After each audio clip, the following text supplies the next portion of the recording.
Queridos amigos, bienvenidos a este su programa donde Dios llora. En nuestro programa tratamos y hablamos de las lágrimas de Dios.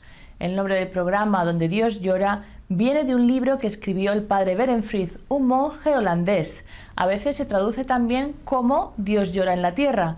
Y es que en muchos lugares de la tierra, la Iglesia, por medio de sus sacerdotes, religiosas y laicos comprometidos, se ocupa de secar esas lágrimas. Sin embargo, la Iglesia está formada por pecadores y a veces son también sus miembros los que causan las lágrimas de Dios, por decirlo de alguna manera. Hemos invitado hoy a Yago de la Cierva, doctor en filosofía, profesor de comunicación en diferentes entidades y autor del libro La Iglesia, Casa de Cristal. Yago, muchas gracias por estar aquí hoy con nosotros. Encantado de compartir este rato con ustedes. Yago, cada vez somos más conscientes que los medios de comunicación nos influyen mucho en nuestra manera de pensar y últimamente muchos medios de comunicación escriben que la Iglesia está en crisis. ¿Cuál es tu opinión? ¿Está la Iglesia en crisis en estos momentos? Bueno, la Iglesia está en crisis, la Iglesia siempre ha estado en crisis porque la Iglesia está hecha de hombres, los hombres tenemos defectos a veces graves y siempre ha habido problemas en la Iglesia. De hecho, hay un refrán que se dice desde siempre que es la Iglesia siempre necesita una reforma, ¿no? Ecclesia semper reformanda. Por lo tanto, siempre ha habido problemas. A veces, como no somos expertos en la historia de la Iglesia, pues nos olvidamos de problemas, de situaciones muy duras, de épocas en la vida de la Iglesia donde hemos sufrido mucho, donde ha habido persecuciones sangrientas, donde ha habido caos doctrinal, donde ha habido problemas morales muy graves. Ha habido momentos en la Iglesia, por ejemplo, en que casi todos los sacerdotes pues, vivían amancebados y eso afortunadamente ha sido superado, etc. Por lo tanto, ¿estamos en crisis? Sí, siempre estaremos en crisis y la Iglesia siempre necesitará reformarse, no solo la Iglesia, sino sobre todo los que pertenecemos a la Iglesia. Y si quisieras definir un poquito el siglo XXI, vamos a hablar un poquito, para no decir, porque a lo mejor pensamos que estamos en una crisis ahora porque estamos muy dentro de esto, pero si lo piensas un poquito desde la distancia, sí. ¿Qué tipo de crisis verías o qué piensas, analizando un poquito la Iglesia, en qué está fallando o en qué está esta casa de cristal donde tiene la grieta, dijéramos? Sí. La Iglesia es una familia enorme y por lo tanto las grietas no son todas iguales en los mismos sitios. Hay sitios de la Iglesia donde sufrimos pues, la secularización y es quizá el problema mayor. Los problemas más graves nunca son los ataques externos. Los problemas de las instituciones de cualquier tipo y por lo tanto también de la Iglesia son problemas internos, son falta de coherencia con el espíritu propio y en ese sentido en la Iglesia católica pues tenemos algunos sitios donde vemos que el espíritu cristiano se diluye, se pierde fuerza y esas son las verdaderas crisis. Entonces eso lo vemos sobre todo en Europa. Tenemos, digamos, una Iglesia que ha perdido fuerza, que ha perdido capacidad misionera y por lo tanto pues, se hace también mayor, se hace anciana y un poco gruñona, ¿no? Luego hay otros problemas en otras zonas del mundo. Tenemos problemas, por ejemplo, de formación en África y en Asia. Por ejemplo, en China tenemos un problema de formación porque el control del gobierno pues, es bastante intenso y por lo tanto no es fácil conocer a fondo toda la doctrina cristiana y no solamente lo que las autoridades comunistas te dejan. Luego hay problemas, pues, situaciones morales, de que ahora pues el Papa, por ejemplo, ha dicho pues de situaciones pues de abusos a mujeres dentro de la Iglesia. Hay muchos problemas, por eso debe ser tan duro ser Papa, porque a nosotros pues nos resultan familiares los problemas que tenemos en casa, pero al Papa le resultan familiares todos los problemas de todo el mundo que le escriben, pasa esto, pasa lo otro, ¿no? Y la solución realmente es volver al cristianismo. O sea, cuando todos los cristianos vivimos la fe de manera coherente, no hay crisis que valga. Eso es lo que también te quería decir, porque las crisis a veces son oportunidades. Sí. La crisis no siempre es algo negativo. Sí. ¿Cuál crees que es la oportunidad o lo positivo que puede salir de esta, llamáramos, la crisis de la Iglesia en estos momentos? Claro, yo vivo en España y en España digamos, evidentemente la gente practica menos gente va a misa los domingos, menos gente se casa por la iglesia, menos familias llevan a sus hijos a bautizar, pues la confirmación pues se ha diluido completamente. Y eso lo que nos ha descubierto es no solamente una secularización de los católicos, sino también que a lo mejor muchos eran católicos por convencimiento, más que por convencimiento, por criterios sociales. Y es una oportunidad, porque ahora volver, los que vienen a misa, los que llevan a sus hijos a la formación católica, etc., se tienen que dar cuenta que o ellos lo hacen por su propia voluntad o la presión ambiental se los lleva. Y por lo tanto, tiene que haber, evidentemente, una libre discusión, ¿no? Una libertad de opinión, un confrontar ideas y proyectos, pero tenemos que hacerlo dentro de la comunión. Y por lo tanto, cuando vemos que dos obispos discuten, cuando vemos que los fieles se oponen o le llevan la contraria al propio obispo, cuando hay obispos que critican al Papa, eso es intolerable. Es intolerable porque no tenemos el espíritu cristiano, y atacar a otro que en nuestra opinión no tiene espíritu cristiano, saltándonos nosotros mismos el espíritu cristiano, es una contradicción. Por lo tanto, es muy bueno expresar lo que uno piensa, pero de tal manera que nadie se pueda sentir ofendido. En ese sentido, deberíamos aprender a crear ese diálogo que realmente se ponga en contacto posiciones muy diversas, pero que nadie se pueda sentir herido, ¿no? Tú hablas en tu libro también, en la Iglesia Casa de Cristal, de la virtud de la prudencia. ¿Tiene que ver con esto que estamos hablando? Claro, porque pero lo encontramos muchas veces en la Sagrada Escritura. En la Biblia nos dice, bueno, pues yo antes de criticar a otro me tengo que morder la lengua. Sobre todo que las críticas tienen que servir para ayudar a los demás. Y por eso la crítica, cuando alguien pues no está de acuerdo con lo que ha dicho el obispo, con lo que ha dicho el párroco en la homilía, etcétera, etcétera, primero tiene que asegurarse. Hay muchas veces que reaccionamos de manera un poco virulenta sin haber acudido a las fuentes. A veces el Papa ha dicho esto, pero qué tontería. No, es que el Papa no ha dicho eso. Y ahora con Internet tenemos todos acceso directo a las fuentes. Ahora no es perdonable, digamos, utilizando una palabra fuerte, no es perdonable que no leamos al Papa directamente. Y muchas veces leemos la interpretación, que es la de alguien que ha querido poner un poco ya una orientación en lo que el Papa ha dicho, ¿no? Claro, es decir, que hay mucha gente que quiere arrimar el ascua a su sardina, que quiere utilizar las palabras del Papa para tener su propia agenda, para promover proyectos propios, y ahí debemos actuar con inteligencia y con prudencia. Primero, ir directamente a la fuente. Segundo, interpretar las cosas en el mejor sentido posible. Yo creo que es muy importante entender que la Iglesia es una gran familia, y en las familias se puede discutir todo siempre respetando a los demás. Siempre que cuando éramos pequeños pues empezábamos a subir el tono de la disputa, nuestra madre decía va a acabar mal. Claro. Y entonces ese grito de serenidad, de decir, oye, que os tenéis que llevar bien, aunque seáis uno del Real Madrid y otro del Atleti, a uno del Bayern y otro del Borussia. No, eso es fundamental en las familias. Por lo tanto, primero es la unidad y luego la discrepancia. Me imagino que estamos hablando de ir a las fuentes y luego ser benevolente, como has dicho, intentar siempre entender lo positivo, ¿no? Hay gente que enseguida tiene la fase crítica, que ha dicho esta palabra en vez de la otra. Tercero, los canales, ¿cómo? ¿No? Me imagino que también la prudencia en el canal que se usa. Sí. Hay canales que favorecen las disputas.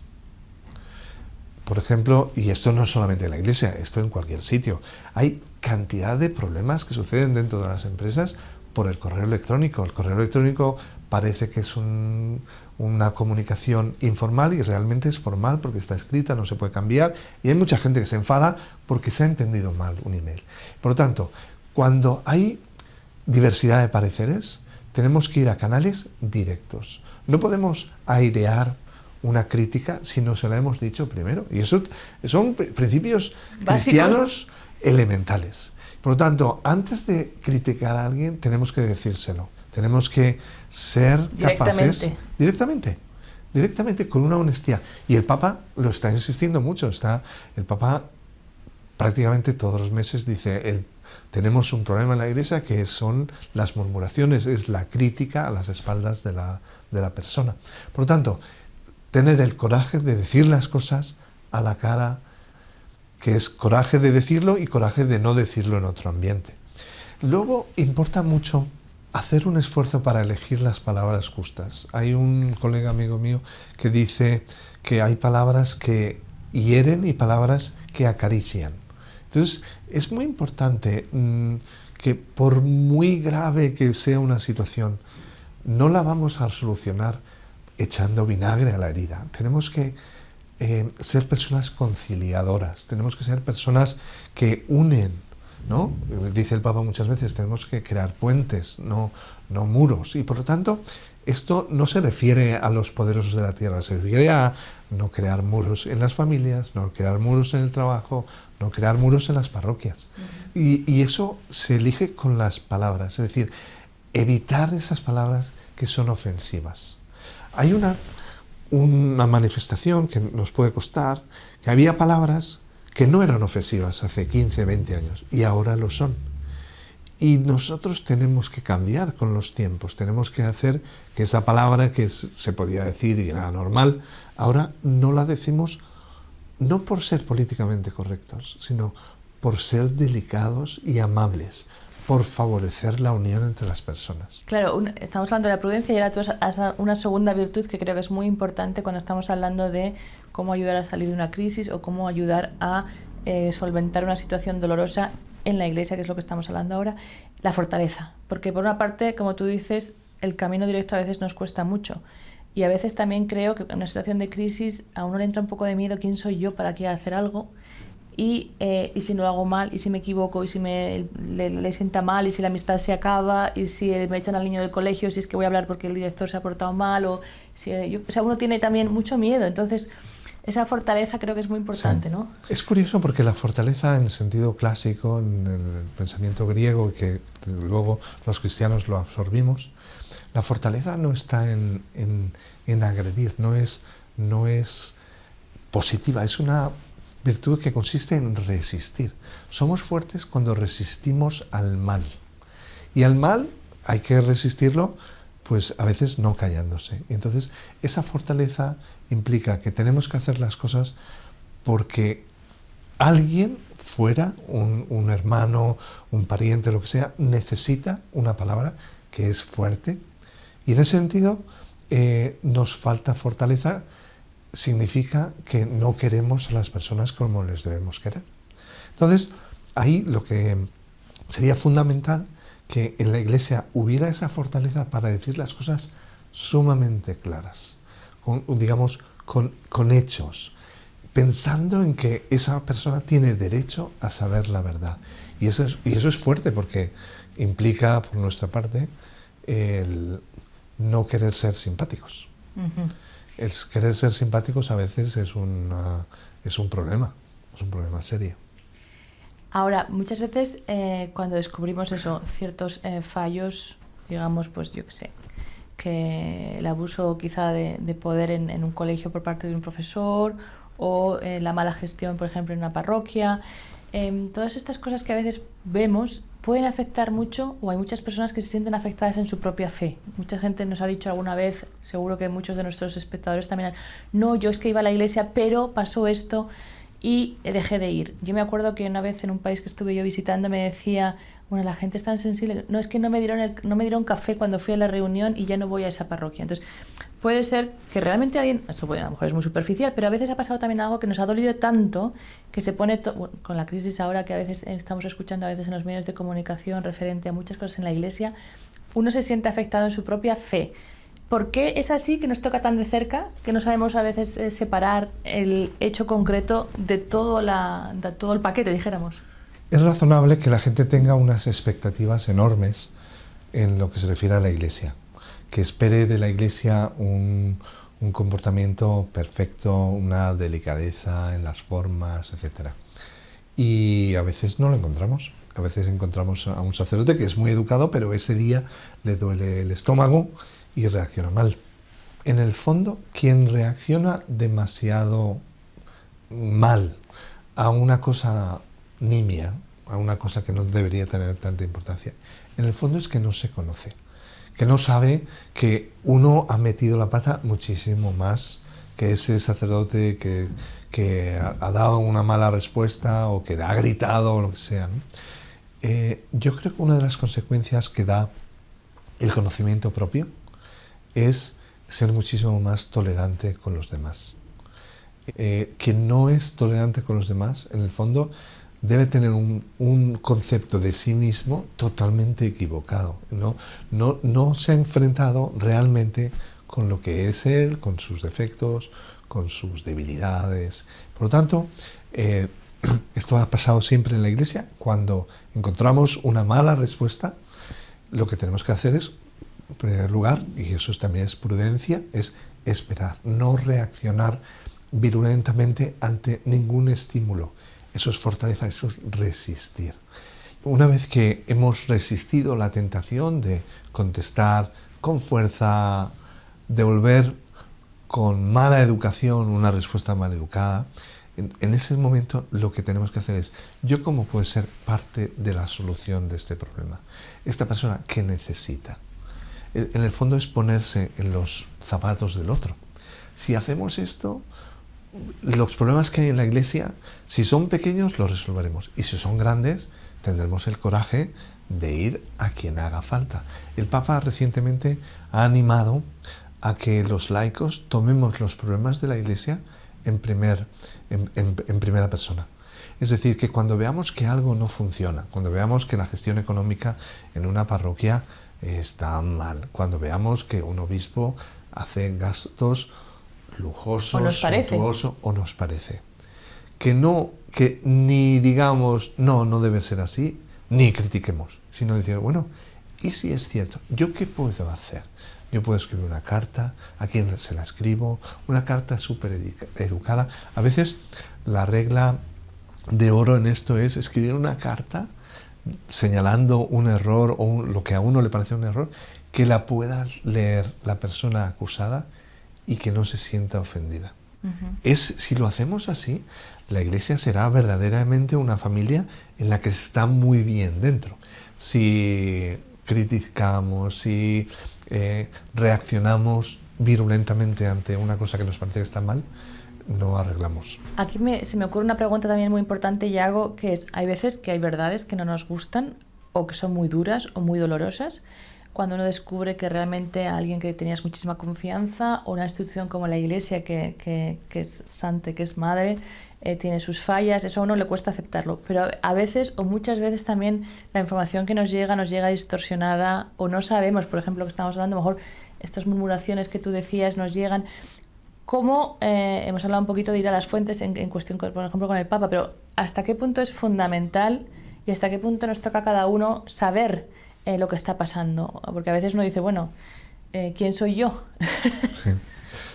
¿Quién soy yo? Yo soy un hijo de la Iglesia y soy tan fiel de la Iglesia como es el Papa, como es el cardenal, como es un obispo, como es el párroco. O sea, tenemos que asumir nuestra propia responsabilidad. Evidentemente, a veces escuchamos esas críticas y no sabemos qué hacer, si nos toca a nosotros o no. Yo creo que ahí sería muy interesante tener una actitud sumamente, primero comprensiva y luego de llegar hasta el fondo. O sea, no quedarnos en la superficie como diciendo yo no me tengo que meter. No, nos obliga el amor a la Iglesia a tomarnos cualquier problema en serio. A veces lo que podremos hacer es simplemente rezar. Podemos rezar por una persona, podemos rezar por una situación, etc. Pero cuando vemos que esto sucede y es permanente, sucede más, lo hablamos en confianza con personas que tienen criterio, que tienen prudencia, que que vemos que tienen una vida espiritual intensa, en esas circunstancias, si vemos que hay un consenso, tenemos que tomar una actitud de resolver el asunto de veras. Siempre cabe la duda de si tenemos toda la información o no. Y en ese caso hay que plantear las cosas diciendo, esto es lo que sé, quizá no tenga toda la información. Hacer siempre esa excusa, esa salida. Dejar una salida honrosa a cualquier persona, y veremos que muchas veces estábamos equivocados. Y eso reforzará la unidad. Cuando la gente ve que hemos sabido una cosa que no funcionaba y hemos intentado arreglarlo, aunque no fuera cierto, si lo hemos hecho de manera delicada, de manera cristiana, eso nos une muchísimo más con nuestros hermanos. Hoy en día, en muchísimos países, los medios de comunicación y algunos grupos de movimiento por ciertos derechos humanos o así, siempre nos meten un poco la idea en la cabeza, tenemos el derecho a saber todo, 100% información, transparencia total. Yo te pregunto a ti como comunicador en situaciones además de crisis, ¿hasta qué punto tiene cualquier persona derecho a saberlo todo? Porque a veces me parece que ni es bueno ni es posible. Evidentemente, la transparencia completa no solamente es equivocada, sino que además es incluso desagradable. Necesitamos ámbitos privados donde podamos hacer nuestras necesidades sin que nadie nos vea, podamos resolver los problemas que no afectan a los demás, o sea, respetar la privacy, respetar a la gente. Pero sí que hay unos ámbitos en que debería haber transparencia. Es decir, todo lo que no es personal, todo lo que es corporativo en la Iglesia debería ser transparente. La gestión económica tiene que ser transparente, la gestión del personal tiene que ser transparente. Yo no necesito saber si esta persona se ha equivocado o no en esto que no me afecta, pero sí es los contratos a este tipo de personas, porque es la casa común. Y además, ya lo dijo hace mucho tiempo, lo dijo en el 84, lo dijo Juan Pablo II. La Iglesia quiere ser una casa de cristal, donde se vea todo y se vea que todo lo que queremos en la Iglesia es llevar el Evangelio. Entonces, la transparencia tiene sentido cuando es en favor de la misión, y por lo tanto son temas corporativos, gestión económica, gestión jurídica, gestión de los problemas. A veces, bueno, cuando hay un caso, por ejemplo, una acusación grave, tiene que ser transparente la acusación si esa persona puede haber hecho daño a otras, y por lo tanto tenemos que poner sobre aviso a víctimas potenciales. Es decir, tenemos que... Pero esto no es por la Iglesia, eso es por proteger a esas personas que luego no nos puedan decir, tú sabías que esa persona era peligrosa y no me avisaste. O sea, tú eres responsable de todos los problemas que se crearon después. Entonces, la transparencia tiene su contexto en decisiones que tienen que ver con los derechos de los demás, tienen que ser todo transparente. A veces exageramos un poco y pensamos que cuando hablamos de transparencia queremos que sea todo transparente. Yo creo que todavía tenemos mucho que caminar en la Iglesia para ser mínimamente transparentes. Y además la transparencia tiene una consecuencia que es fundamental, que es que ayuda muchísimo a mantener la unión, a la comunión dentro de la Iglesia. Y lo vemos cuando se crea una nueva parroquia. Evidentemente el nuevo párroco es muy transparente con los fondos. ¿Por qué? Porque la transparencia anima a la generosidad. Eso ayuda a la Iglesia necesitada, lo hace de fábula. Todas las ayudas son transparentes, cuánto se ha ayudado, en qué, cómo ha pasado esto, cuál ha sido el calendario. Y eso ayuda, nos sentimos corresponsables. Y es que la Iglesia la tenemos que sacar en todo. A veces la pregunta que deberíamos dar a la autoridad en la Iglesia cuando se trata de decidir si soy transparente en esto o lo otro es, ¿esto de quién es? ¿Esto es mío o esto es de todos? Si es de todos, tienen derecho a saberlo. Sobre todo porque a veces la transparencia ayuda también a unirse. Por ejemplo, yo recuerdo, porque estaba en la Plaza de San Pedro, cuando Juan Pablo II salió a la ventana y dijo, me han descubierto un cáncer, un tumor, y mañana me van a operar y os pido oraciones. Esto esta transparencia es lo normal en una familia. Muchos líderes políticos no quieren hablar de sus enfermedades, pero nosotros tenemos que hablar de sus enfermedades porque estamos en un ambiente familiar y porque si no, ni rezarán por nosotros, ni creerán que les tratamos como a hijos. Por lo tanto, los hijos mayores tienen que ser conscientes de los problemas. ¿Y quién va a decidir quiénes son hijos mayores? Pues todos los que trabajan en serio en la iglesia. Se nos está acabando el tiempo, Yago, así que voy a hacerte la última pregunta. Bueno, dos últimas preguntas. Una, ¿qué hacer cuando uno ya no es que esté ante la crisis, sino que ha pasado la crisis y se ha quedado herido, dolido? Hay mucha gente que por situaciones muy diferentes, quizá a la iglesia institucional, les digo que no se puede juzgar, pero imagínate que cualquier situación se ha sentido abandonado, traicionado, aunque sea solamente desde el punto de vista, ¿cómo se dice?, subjetivo.